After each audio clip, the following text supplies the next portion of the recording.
ხელოვნების აკადემია კლასიკური მუსიკის მესამე ეროვნული კონკურსის ჩასატარებლად ემზადება. კონკურსში მონაწილეობის მიღება საქართველოში მცხოვრებ ნებისმიერ მოქალაქეს შეუძლია, რომლებიც მუსიკალურ სკოლებში მეორედან მე-12 კლასის ჩათვლით სწავლობენ საფორტეპიანო, სიმებიანი და ჩასაბერი ინსტრუმენტების სპეციალობით. კონკურსანტებს კომპეტენტური ჟიური შეაფასებს, რომლის თავმჯდომარეც ხელოვნების აკადემიის რექტორი პიანისტი ვალერიან შიუკაშვილი იქნება.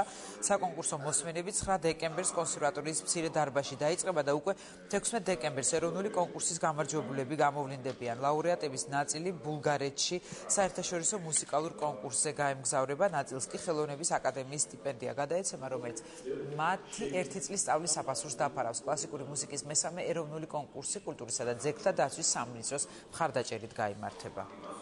ინტეგრაცია ჩვენი რეგიონების უკვე არა მარტო დედაქალაქთან, არამედ ინტეგრაცია მთელ მსოფლიოსთან. ეს არის იმ ნაწარმოებებთან და იმ კომპოზიტორებთან აქვთ ბავშვებს შეხება, რომელიც არის პრაქტიკულად მსოფლიოს ენა. მეტი მოქალაქეობრივი პასუხისმგებლობა, ნაკლები ცინიზმი,